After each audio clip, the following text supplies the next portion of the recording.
En el nombre de Jesús nos presentamos delante de ti, mi Dios, y te damos gracias por la oportunidad que nos das de estar juntos. Te rogamos, Señor, que tu Espíritu Santo esté hablando a nuestra vida y que la palabra que tú envías para nosotros en esta noche sea una palabra que esté llegando a lo más profundo de nuestro corazón, de nuestro espíritu. Habla, Señor, y que cada uno de nosotros tenga un corazón para escuchar. Te ruego, Señor, que más allá que acumular información, despiertes en nosotros el deseo de proseguir en conocerte y día con día buscar tener una nueva experiencia contigo. Habla a nuestra vida, Padre, en el poderoso nombre de Cristo Jesús. Amén. Amén. Gracias. ¿Puede tomar su lugar, por favor? Estamos ya en la tercera parte de nuestra serie, la oración que Dios escucha. Diga conmigo, la oración que Dios escucha. Una vez más, la oración que Dios escucha. Y recuerde la importancia que tiene el que Dios escuche nuestra oración. Siempre será relevante y trascendente. Esa es su importancia. No es simplemente el hecho de articular una expresión verbal. Es saber que Dios nos oye. Y Dios nos va a oír siempre que en nuestro corazón exista la actitud correcta, como en Daniel. Y dice la escritura en Daniel 12, en la Reina Valera versión 60, que el ángel le dijo a Daniel: Daniel, no temas, porque desde el primer día que dispusiste tu corazón a entender y a humillarte en la presencia de tu Dios, fueron oídas tus palabras, y a causa de tus palabras yo he venido. Eso es algo bien importante. ¿Por qué? Porque podemos estar seguros que cada vez que nosotros tengamos la actitud correcta al momento de acercarnos a Dios, siempre Dios responderá. Amén. Ahora bien, en la sesión pasada hablamos sobre aquellas características que debe de tener aquella oración que Dios escucha. Y mencionamos 7. Dijimos que la oración que Dios escucha debe de ser una oración conforme a su voluntad, debe de ser una oración basada en la palabra de Dios, debe de ser una oración que esté plagada de fe, debe de ser una oración con motivaciones puras, debe de ser una oración que posea la actitud y la determinación para que, sin importar cuál sea la respuesta de Dios, nosotros expresemos en ello obediencia y sujeción a Él. Debe de ser una oración que se caracterice por ser persistente. Y finalizábamos con el punto número 7, en el cual mencionábamos que la oración debe de ser integral, es decir, debe de involucrar todo nuestro ser, espíritu, alma y cuerpo. Eso es algo muy importante, porque muchos cristianos están acostumbrados a orar en su mente. Pero si realmente queremos que nuestra oración tenga un impulso mayor, necesitamos involucrar todo lo que somos. No significa que porque yo grite más alto, Dios me va a escuchar con mayor claridad. No, no apunta a eso. Apunta a que todas nuestras emociones y todo lo que somos pueda presentarse delante de Dios al momento de orar, al momento de buscar tener un encuentro con su presencia. Amén. Ahora bien, la escritura en Lucas capítulo 22, verso 44 nos enseña algo poderoso. Vaya conmigo, por favor, allá. Lucas capítulo 22, Evangelio de Lucas capítulo 22, y vamos a darle lectura al verso 44. Mientras que usted encuentra esta porción de la escritura, leemos lo que tengo proyectado en la pantalla. Y dice así: a la cuenta de 3 lo leemos juntos. 1, 2, 3. Aunque la oración es una disciplina de trasfondo espiritual, su impacto está determinado por el grado de involucramiento de todo nuestro ser al momento de orar. Si tú quieres que tu oración sea más trascendente, tenga un mayor impacto en el mundo espiritual, deja de orar con la mente. Involucra el corazón. Porque una oración mental es impersonal. Pero una oración que involucra tu cuerpo, tus emociones y lo que eres en esencia, a decir, tu espíritu, es una oración en la cual estás completamente comprometido. El punto es que lamentablemente muchas de nuestras oraciones no nos inspiran ni a nosotros mismos. No despiertan una emoción, mucho menos pueden provocar una convicción. Son palabras al aire. Surgieron en nuestra mente. Tal vez pueden estar bien articuladas. Las frases, las palabras, las oraciones. Pero ¿qué crees? Si carece de emoción, si carece de un compromiso, dicha oración no tiene relevancia. Cuando las personas le pierden el significado a determinadas expresiones, dichas expresiones se vuelven comunes. Usted se ha encontrado a alguien que en el mercado, en el transporte o tal vez vendiendo algún producto a todos sus clientes les diga mi amor.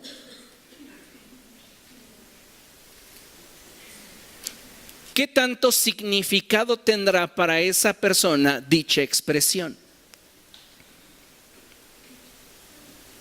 Se ha convertido en una cortesía, pero no tiene el significado que se expresa cuando en la palabra hay convicción y una emoción involucrada. Lo mismo sucede en la oración. A veces elevamos a Dios oraciones que no tienen nada de nuestro corazón, nada de nuestra pasión, nada de nuestra esencia. ¿Cómo esperamos que entonces Dios responda a esa oración? Si nosotros estamos literalmente desconectados de Él.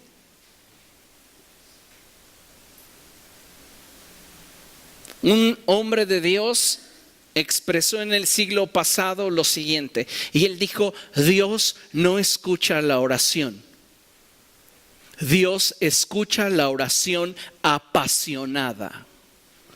Porque una oración sin pasión es un rezo, sin sentido ni significado para el que lo emite.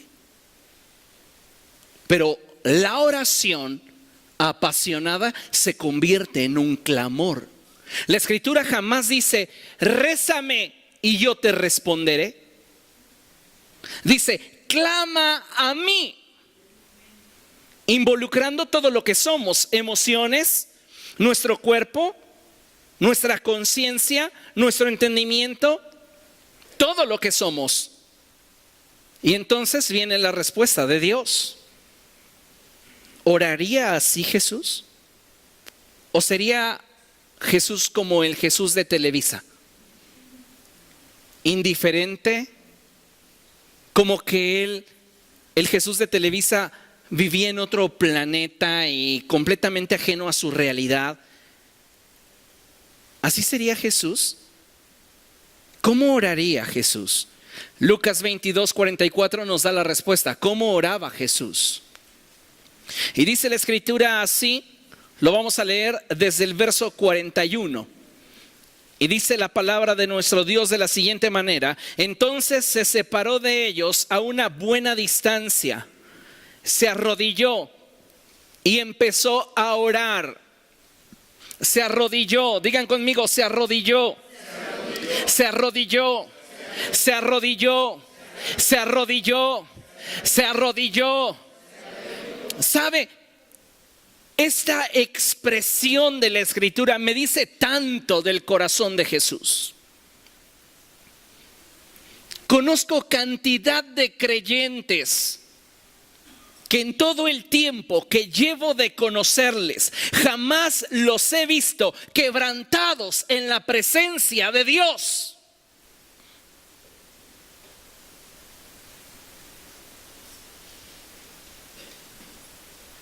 La expresión de se arrodilló me habla de una completa sujeción, de una completa rendición, de una completa vulnerabilidad ante aquel que cree que puede librarle. Hay cristianos que adoran así. Se esfuerzan más para estar revisando sus redes sociales que para conectarse con Dios.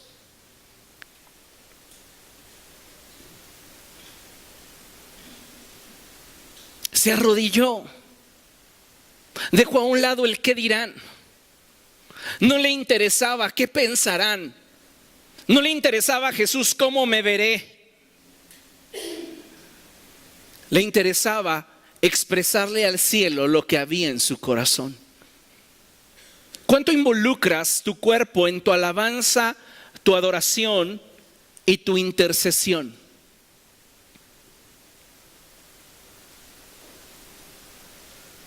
¿Sabe? Si queremos ser más efectivos en esta disciplina de trasfondo espiritual, necesitamos aprender a involucrarlo todo.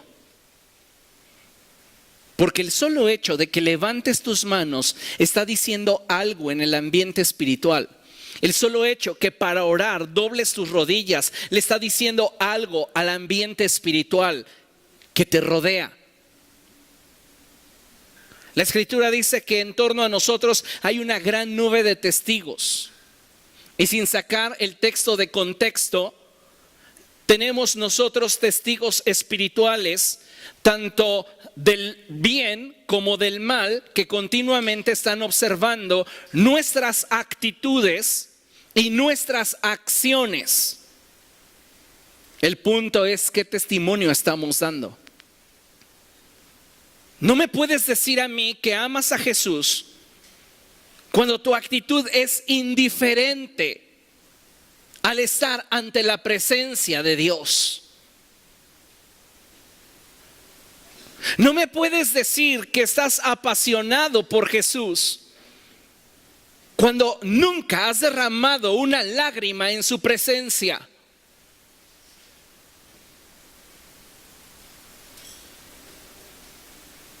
Muchos de nosotros actuamos como aquel esposo que estaba con su mujer y ella le dijo: oye gordo, ¿qué quieres? ¿Ya me dejaste de querer? ¿Por qué preguntas eso?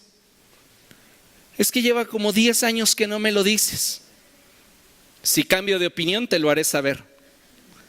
Algunos de ustedes piensan que de esa manera se conquista el corazón de Dios. Con indiferencia lo único que logras es distanciamiento.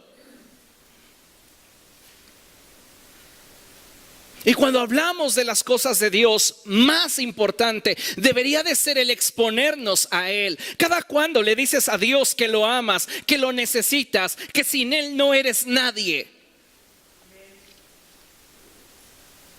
¿Cómo involucras todo tu ser en la oración? A veces pareciera que hay más desesperación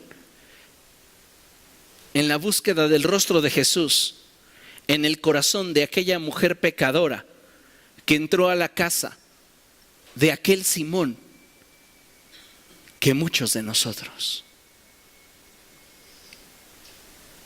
Y sabe, eso debería de sacudir nuestro corazón. Porque si no estoy dispuesto a conectarme con Cristo, ¿a qué me estoy conectando?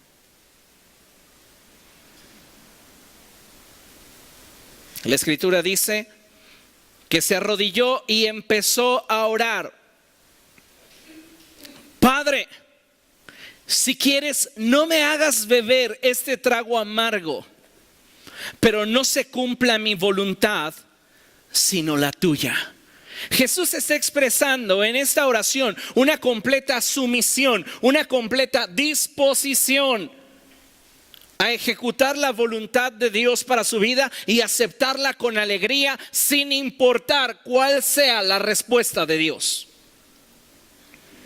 Muchos de nosotros estamos buscando a Dios intensamente, esperando que Él responda conforme nosotros queremos. Pero si Dios no responde conforme nosotros queremos, nos decepcionamos de Él. Y entonces, ¿dónde está la sujeción? ¿Dónde está nuestra aparente adoración?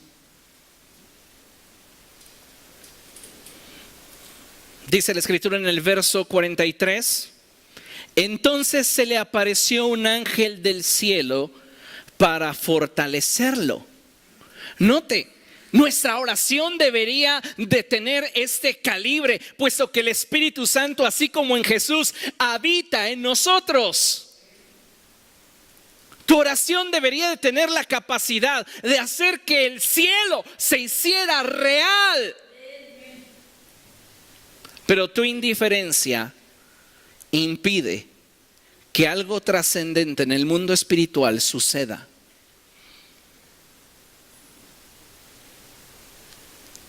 Es como cuando somos indiferentes en una relación amorosa. Al paso del tiempo, las cosas cambian, el sentimiento cambia. Y no fue simplemente porque no recibí la llamada esperada. Fue por el cúmulo de decepciones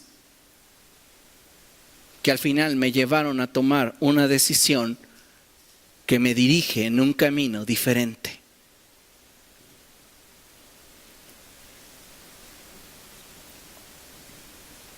Entonces se le apareció un ángel del cielo para fortalecerlo.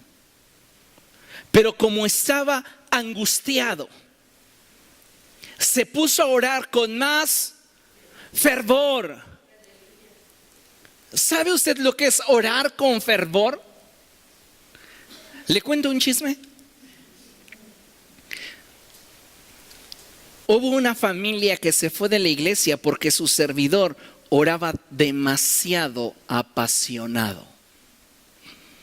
No, es que el pastor se apasiona, como si de verdad Dios lo fuera a oír. En serio, les ofendió mi manera de orar y se fueron. No hubo otra razón.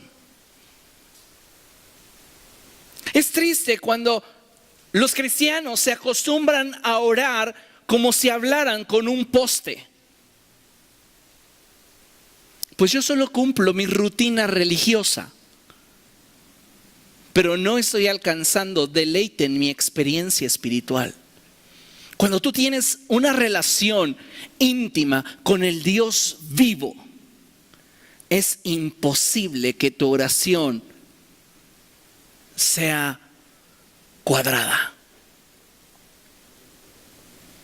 Jesús oraba apasionadamente. Cuando fue a resucitar a Lázaro, Él gritó: ¡gracias! Yo sé que siempre me oyes, pero lo dije por estos, para que se den cuenta qué onda entre tú y yo. Jesús involucraba todo en la oración. Y sabía que la hora de la resolución para su vida, el momento de la transición, estaba a punto de llegar. Y Él necesitaba una respuesta. Si tus oraciones no necesitan una respuesta inmediata, ¿entiendes por qué no oras con pasión? Porque en realidad tal vez ni siquiera lo necesitamos.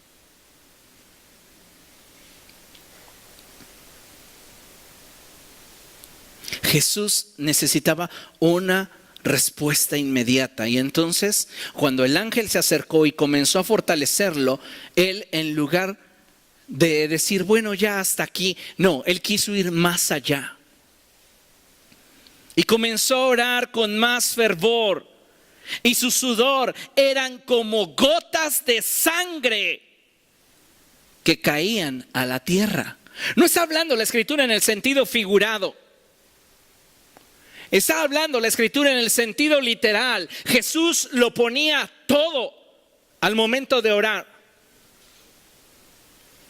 pero todo de una manera consciente, estratégica e intencional. No era el ritual como aquellas personas que están, ay sí, qué buena onda hermano, estoy bien contento y bendecido, gracias a Dios. Hermanos, ¿qué les parece si oramos? Sí, vamos a orar. Oh Padre Santo. O sea, hace 2 segundos antes te estaba riendo. ¿Qué pasó? Es que me entrenaron de esta forma que si yo no lloro, Dios no me oye. No estoy hablando de entrenamientos superfluos.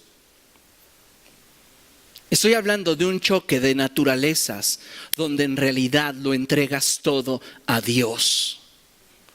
Porque de nada me sirve que apenas cierres los ojos, te pongas a lloriquear, cuando en realidad no hay profundidad en la exposición de tus emociones. No hay profundidad en la exposición de tu corazón. No hay una relación que sustente las cosas que estás expresando. He conocido cantidad de gente que así fue entrenada y no ora de otra forma. Aun cuando le digas, hermano, nos guía en oración por los alimentos. Oh Padre, gracias por esta hamburguesa que me voy a comer. Amén. Hey, vamos a entrarle.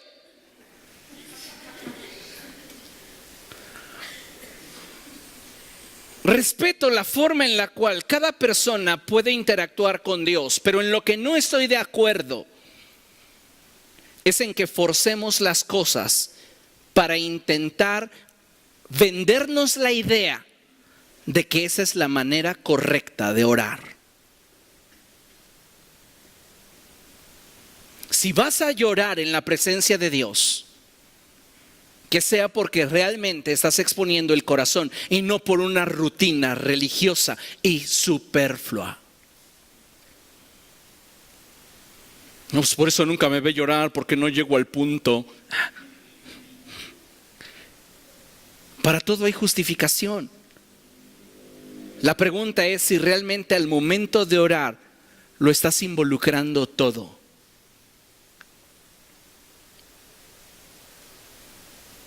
¿Cómo llegó esa mujer pecadora a la presencia de Jesús? Días pasados en oración meditaba en ella. Y sabe, esa mujer no era deseada en esa casa. No era deseada, es más, ni en el pueblo. Tenía mala fama, conocida por muchos, ignorada por más. El punto es que ella se enteró que Jesús estaba en la casa de ese tal Simón. Y yo no sé, ni me atrevo a decir que tal vez tuvieron que veres en el pasado, pero se sintió con la confianza de entrar. Entonces, algo le ha de haber hecho al Simón para que después él dijera, es una pecadora. Pues, si a él le constaba, no sé, no hago conjeturas. Pero el punto es que ella se sintió con el derecho de entrar y entró. Sin importarle lo que la gente dijera, lo que la gente pensara, cómo la señalaran o cómo la enjuiciaran. Ella solo quería estar en un lugar y era en la presencia de Jesús. Ahora, al estar en la presencia de Jesús, ¿cuál fue su actitud? Aquí estoy ante ti, bendíceme. La expresión corporal que ella expresó ante Cristo decía más que lo que con palabras ella pudo expresar. Dice la escritura que ella llegó a los pies de Jesús, se postró ante él y con lágrimas comenzó a lavar sus pies.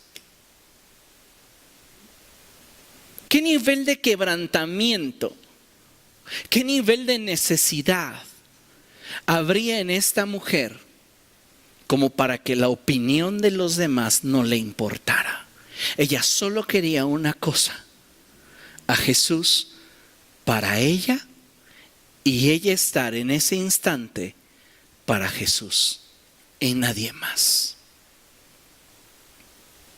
¿Cuántas veces hemos orado en ese nivel de intimidad? Nos acostumbramos a orar de forma impersonal.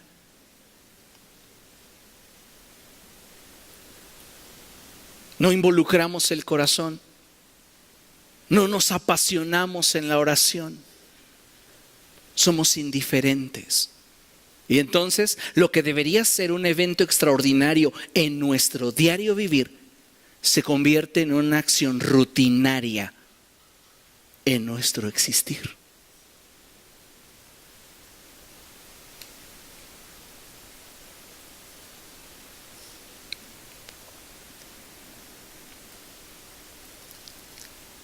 Jesús oró y en su clamor le expresó a Dios lo que había en su corazón.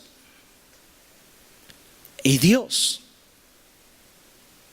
con su silencio, le dio la respuesta.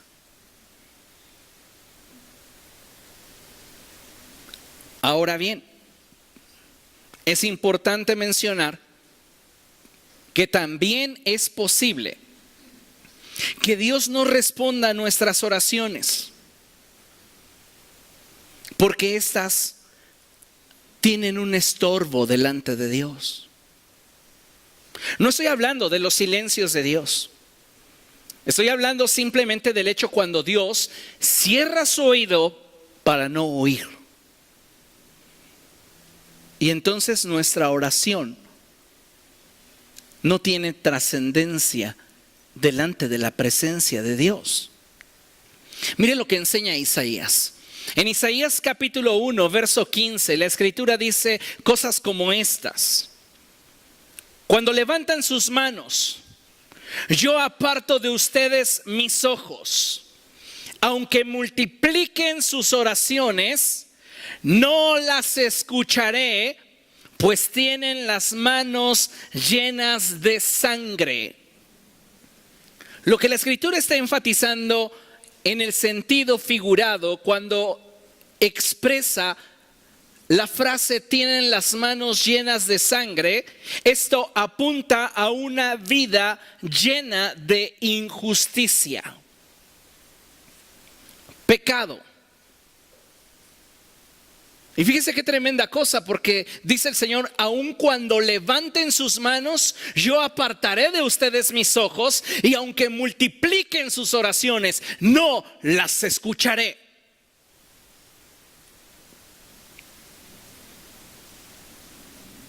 Hay personas que no tienen ese entendimiento de la naturaleza y el carácter de Dios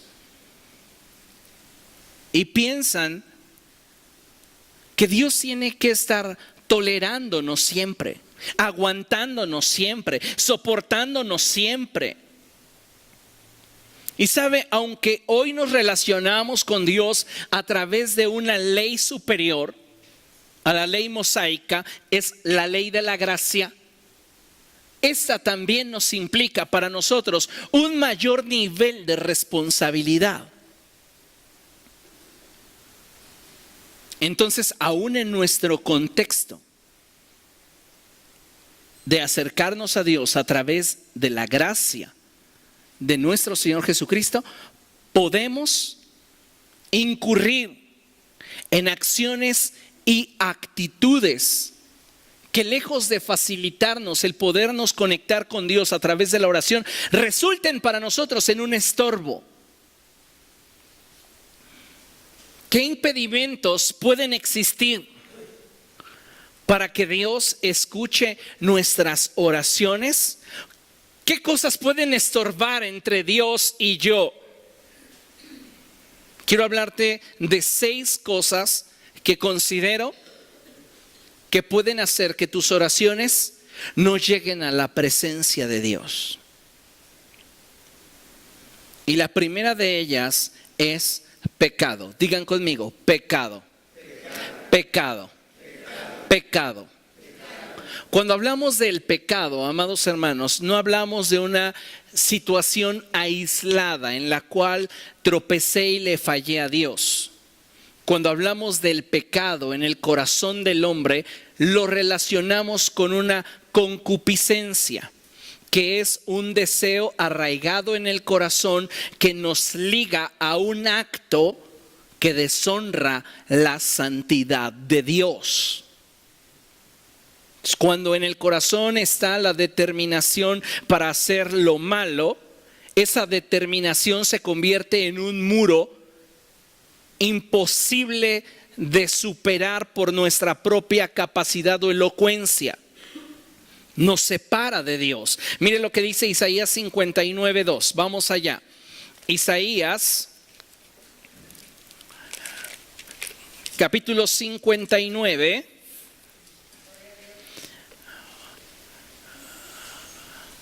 Verso 2, pero vamos a leer el verso 1 porque resultará para usted interesante. Mire lo que dice la escritura. ¿Lo tiene? Isaías 59. Dice así: la mano del Señor no es corta para salvar. Lea conmigo: ni es sordo su oído para oír. Interesante. Es decir, que Dios siempre tendrá la determinación o la disposición para ayudar. Y siempre tendrá el deseo de escuchar. Pero el verso 2 trae a la luz algo bien interesante. Y dice: son las iniquidades de ustedes las que los separan de su Dios. Son estos pecados los que lo llevan a ocultar su rostro para no escuchar. ¿Qué es lo que nos separa de Él? La iniquidad, que no es otra cosa que el pecado cultivado.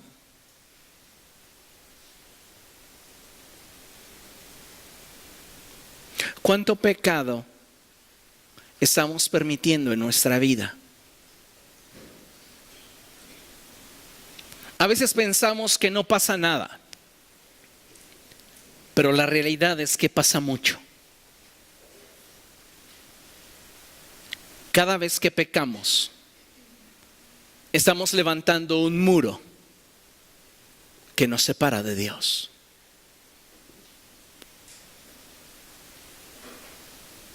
Y no me estoy refiriendo a aquel pecado que después de haberlo cometido es confesado y nos apartamos de él. Porque la Escritura dice que quien encubre su pecado no prospera, pero aquel que lo confiesa y se aparta alcanza misericordia. Pero si confesamos nuestros pecados, Dios es fiel y justo para perdonarnos y limpiarnos de toda maldad. Cuando hablamos de iniquidad, ya no hablamos de un dolor por la falta cometida. Hablamos simplemente de una decisión en el corazón, y eso comienza a provocar muros entre Dios y nosotros, al punto en el cual nuestras oraciones comienzan a hallar estorbo. Y no es porque Dios ya no nos ame, es porque nosotros no hemos tratado con nuestra iniquidad. La segunda cosa que puede impedir que nuestras oraciones sean escuchadas por Dios es la incredulidad. Diga conmigo: incredulidad. Incredulidad. La incredulidad, amados hermanos, no solamente es la falta de fe. La incredulidad apunta a aquella determinación para no confiar en Dios, no considerarlo suficiente para suplir mi necesidad. Le pregunto, ¿cuánta incredulidad hay en nuestro corazón al momento de orar?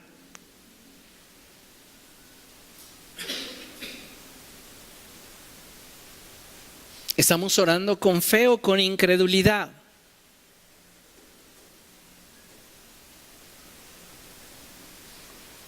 ¿Se imagina a Jesús?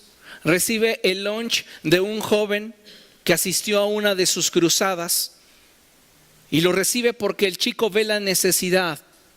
Es el único que tiene ojos para ver y oídos para oír. Se dio cuenta que para la gran cantidad de gente sería imposible ir y comprar cajitas felices para todos. Entonces él creyó en que Jesús podía hacer la diferencia y dijo: lo que tengo para mí lo dispongo para todos. Eso es lo que hace un portador de bendición. Lo que tengo para mí lo dispongo para todos. Y lo puso en las manos de Jesús. Y no hay cosa, por pequeña que sea, que puesta en las manos de Jesús no alcance para todos los que Él quiere. Recibe el lunch. Jesús lo pone en unas canastas y lo eleva al cielo, dando gracias a Dios por ello. Jesús no está esperando conseguir una navaja muy fina para dividir esos cuantos pescados y esos cuantos panes en una cantidad suficiente para que le alcance una migaja a cada persona. Jesús está orando y dando gracias a Dios con la fe suficiente como para que un milagro de multiplicación ocurra. Y cuando Jesús baja esas canastas, de ahí comienzan a tomar pescados y panes para distribuirlos a todas las personas que se sentaron en grupos de 50. Dice la Escritura que de toda la pedacería que sobró, se recogieron 12 cestas de alimento. Dios no es escaso. La pregunta es: ¿estaremos siendo nosotros incrédulos a lo que Dios ha hablado a nuestro corazón?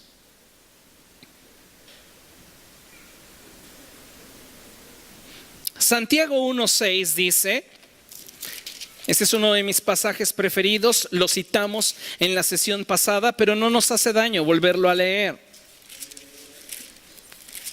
Santiago 1:6 dice: pero que pida con fe, sin dudar, porque quien duda es como las olas del mar, agitadas y llevadas de un lado a otro por el viento. Verso 7, quien es así, así como incrédulo. No es quien, ay, tú eres quien bien sabe cómo. No. En el contexto ahí dice cómo. Quien es incrédulo no piense que va a recibir algo de parte del Señor. Porque la incredulidad le ofende a Dios. La Escritura dice: pero sin fe es imposible agradar a Dios. ¿Qué otro impedimento puede existir para que Dios no escuche más nuestras oraciones? Lea conmigo el punto número 3. 1, 2, 3. Infidelidad conyugal. Una vez más, infidelidad conyugal. Cuando estoy hablando de infidelidad conyugal, no solamente estoy apuntando al acto sexual que se vive fuera del matrimonio. Por eso puse entre paréntesis injusticia. En una ocasión, hablaban con Jesús acerca del divorcio. Y él dijo que quien se divorcia y se casa con la divorciada comete adulterio. Y expresando él principios que estaban enfocados en darle dirección a la forma en la cual el pueblo de Israel debía de asimilar el pacto matrimonial, él añadió: a no ser a causa de infidelidad conyugal, puede darse el divorcio. El punto es que la infidelidad conyugal no es solo un acto sexual fuera del matrimonio. La infidelidad conyugal involucra muchas acciones que quebrantan el pacto que un día unieron a dos personas con un fin común. Y no estoy hablando de superficialidades, es que no sabe planchar, es que no sabe cocinar. No, estoy hablando de violencia doméstica. Eso es infidelidad conyugal.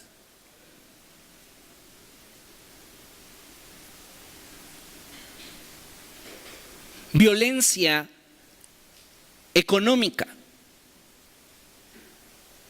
Violencia psicológica. A veces pensamos que solo una mujer o un hombre pueden dar carta de divorcio hasta que su cónyuge tenga relaciones sexuales fuera del matrimonio. Pero la infidelidad conyugal, amados hermanos, involucra un universo mucho más vasto que una relación sexual.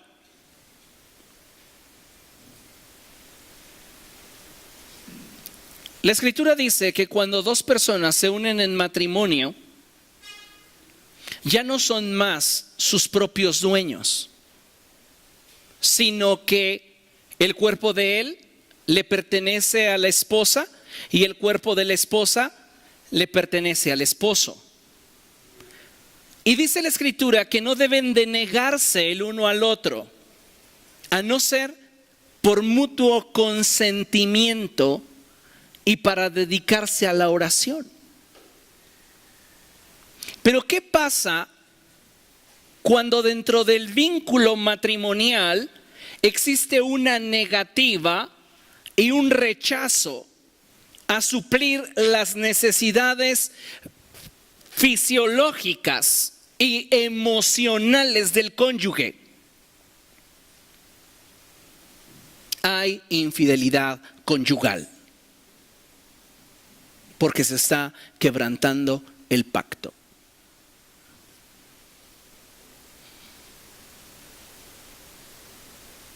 Nos hemos casado solo con una expresión de la infidelidad conyugal. Pero hay un sinfín de formas de expresar dicha infidelidad. Y no estoy refiriéndome a cosas que pueden tratarse y pueden solucionarse. Estoy refiriéndome a actitudes que rompen la relación. Y es ahí donde debemos de tener mucho cuidado. Porque incluso el maltratar a nuestro cónyuge, nunca le he puesto la mano encima, pero de bruta no la subo. Estás quebrantando el pacto. Nunca me he acostado con otro hombre, pero toda la vida me la vivo menospreciándolo. Eso es infidelidad conyugal.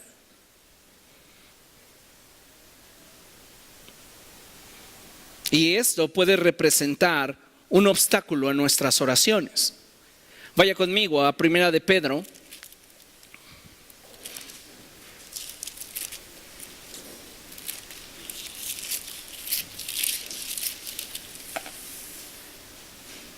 Capítulo 3,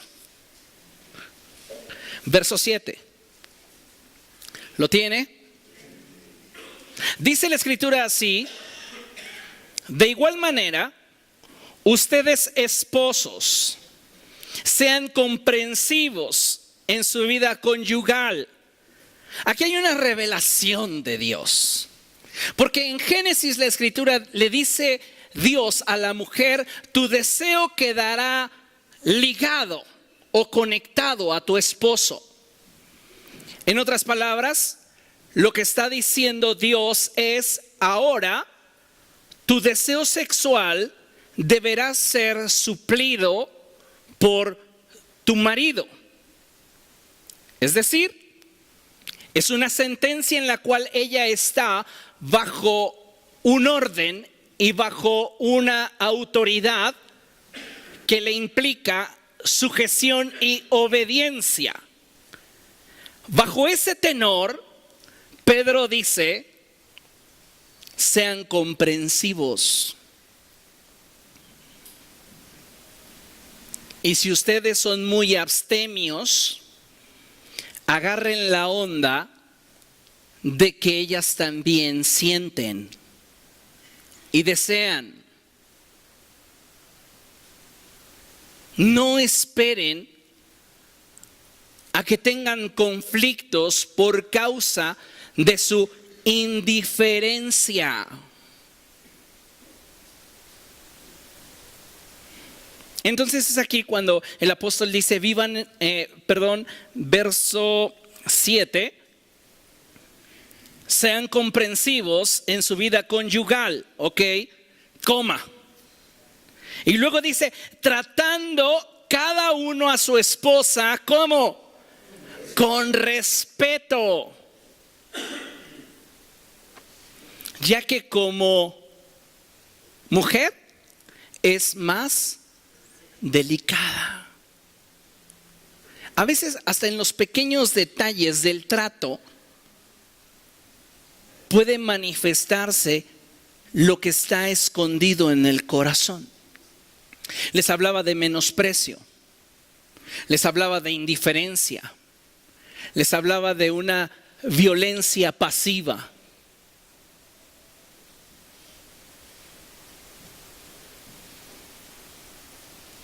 Y dice,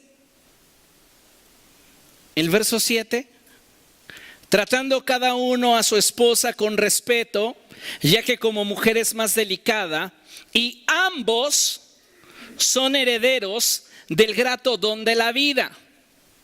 Así, lea conmigo, nada estorbará las oraciones de ustedes. Y este pasaje no solamente aplica, aunque originalmente está dirigido al hombre, no solo aplica a los hombres, también aplica a las mujeres.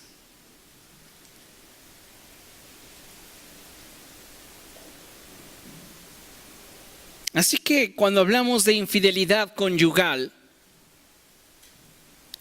hablamos de toda acción con la que se destruye un pacto a nivel matrimonio. No hablo de situaciones o circunstancias superficiales. Hablo de decisiones del corazón que hieren y lastiman al cónyuge, sea hombre, sea mujer.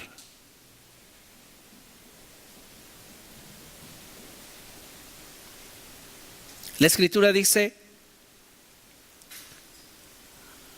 hombres, amen a sus esposas. Esposas, respeten a sus esposos.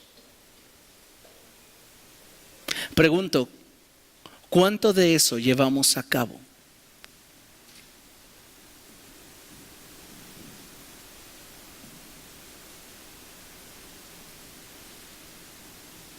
A veces no consideramos este punto como algo relevante cuando hablamos de la oración. Muchos hombres y mujeres dicen, pues yo no estoy teniendo relaciones sexuales fuera del matrimonio. No tengo ese impedimento.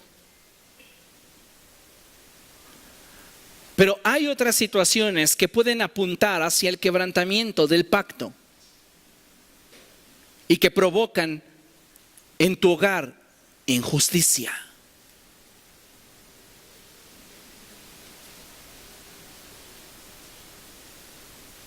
¿Ok? Sonría. ¿Qué otro impedimento puede existir para que Dios no escuche nuestras oraciones? Pues es el número 4, la falta de perdón. Vaya conmigo a Mateo capítulo 5. Mateo 5, versos 23 y 24. Eso es un pasaje poderoso.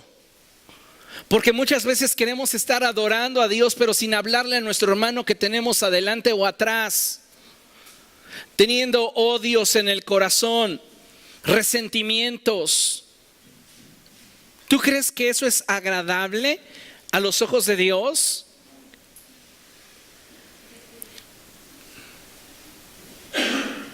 Un día le preguntaron a un pastor, ¿cómo le hace para tener esa unción? Se me peleó con mi mujer.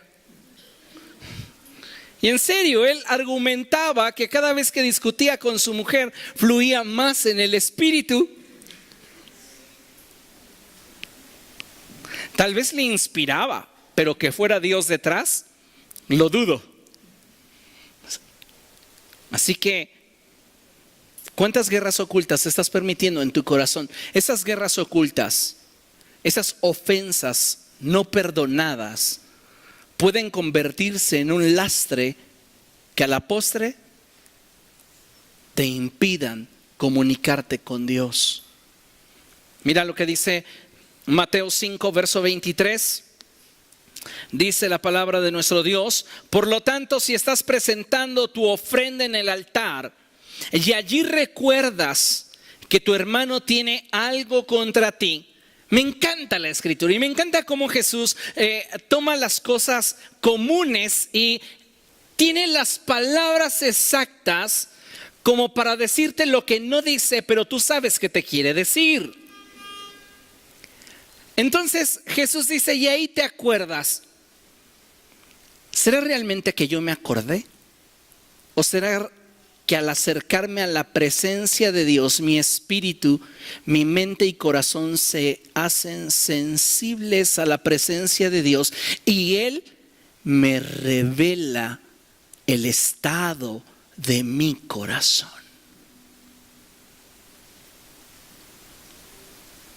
No soy yo acordándome, es Dios diciéndote, vienes a adorarme, pero veo que en tu corazón hay un obstáculo. Tu pleito, tu enojo, tu resentimiento para tal situación o para tal persona en tu vida. Y dice la palabra de Dios, y allí recuerdas que tu hermano tiene algo contra ti. Verso 24, deja tu ofrenda allí, delante del altar. Ve primero y reconcíliate con tu hermano, luego vuelve y presenta tu ofrenda. ¿Por qué? Porque si no arreglas esa situación del corazón, tendrás un estorbo que le impida a Dios escuchar tu oración. El Padre Nuestro. Dice la Escritura, Padre nuestro que estás en el cielo, santificado sea tu nombre, y no lo sabemos, ¿verdad? Llega un punto en el cual la Escritura nos enseña que debemos expresar y perdónanos como también nosotros perdonamos a quienes nos ofenden.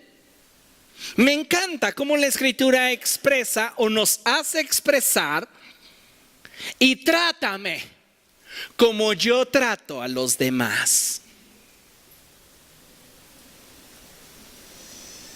Porque no es otra la expresión, y perdóname como también yo perdono a los que me ofenden. Es el sentido del corazón de Dios. Y trátame como yo trato a los demás.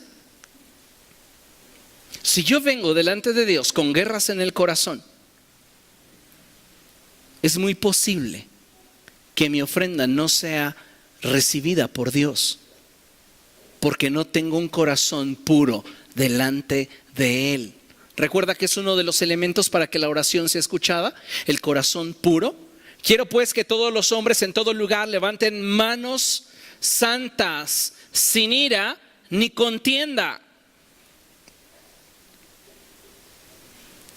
Le da más peso a que te libres del problema que traes en el corazón a que ofrezcas la ofrenda. Deja ahí tu ofrenda, tu adoración puede esperar. Primero ve y libera tu corazón. Y luego vienes y libre me adoras. ¿Comprende? ¿Qué otra cosa puede impedir que Dios llegue a escuchar mis oraciones? Falta de amor. Mire, en 1 Corintios capítulo 13, vaya allá, el apóstol Pablo nos expresa la importancia que tiene el amor dentro del cuerpo de Cristo y en la vida del cristiano. Dice la palabra del Señor así: si hablo en lenguas humanas y angelicales, pero no tengo amor, no soy más que un metal que resuena o un platillo que hace ruido. Si tengo el don de profecía y entiendo todos los misterios y poseo todo conocimiento, y si tengo una fe que logra trasladar montañas, pero me falta el amor, no soy nada. Si reparto entre los pobres todo lo que poseo, y si entrego mi cuerpo para que lo consuman las llamas, pero no tengo amor, nada gano con eso. Puedo pasarme horas de rodillas, pero si no amo a aquellos por los que oro, nada gano con eso. Alguno dirá: por eso no oro, porque los odio a todos.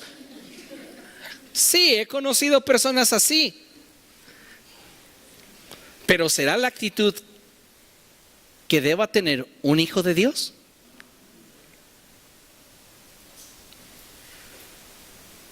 Piense cuánto del amor del Espíritu de Dios le falta en su corazón.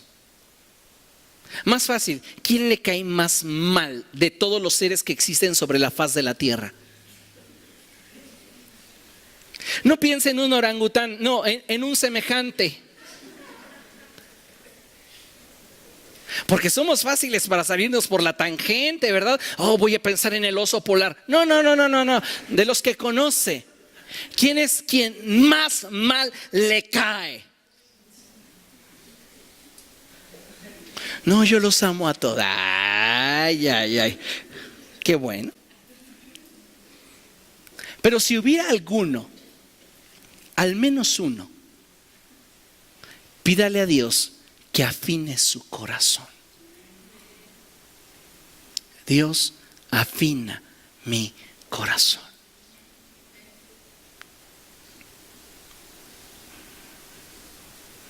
¿Cuál sería el último impedimento que vamos a tocar para que Dios escuche mi oración? Y este es verdaderamente la motivación de muchos: el ser visto de los demás. Vanidad. Mateo capítulo 6, vamos allá. Mateo 6, verso 5. Dice la Escritura: cuando oren, no sean como los hipócritas, porque a ellos les encanta orar de pie en las sinagogas y en las esquinas de las plazas. El problema no es que oraran en voz alta. El problema no es donde lo hicieran.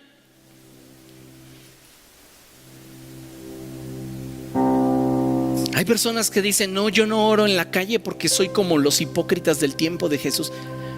No está hablando ni enfatizando Jesús lugar ni forma. Si ahí terminara el texto, yo le creería, pero ahí no termina el texto. Dice: no sean como los hipócritas, porque les encanta orar de pie y en las esquinas, para que la gente los vea.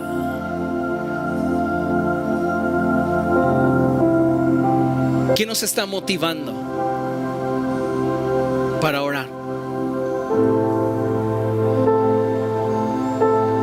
¿El aparentar ser espirituales para otros?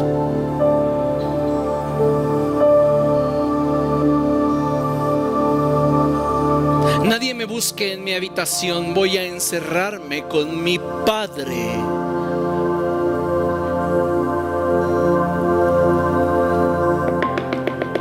¿Qué quieren? Les dije que estaba con mi Padre.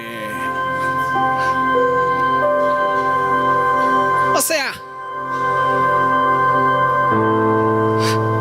a veces la motivación del corazón florece cuando lo que esperamos recibir al hacerlo no se da.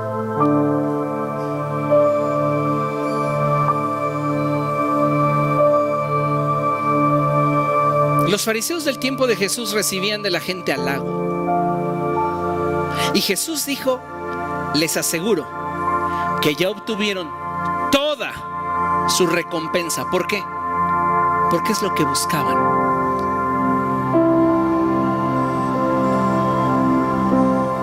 Cuando tú haces algo para Dios, tú estableces de quién quieres la recompensa. ¿De los hombres o de Dios? Entonces, si lo voy a hacer, no importa que lo haga en la esquina, no importa que lo haga a alta voz, lo que debo de cuidar es mi motivación al hacerlo. Y si la gente después de escucharme se acerca y me felicita y me dice: eres muy valiente para estar orando en las esquinas, te felicito, Dios contigo, mira, te regalo esta torta porque me bendijo tu oración. Usted no oró por una torta, tampoco oró porque alguien se acercara y lo felicitara. Usted lo hizo así porque de esa manera usted se siente libre para conectarse con Dios y punto. Su motivación va más allá del reconocimiento humano. Y si no lo hay, no se ofende. El problema es cuando los reconocimientos no llegan y el corazón se corrompe.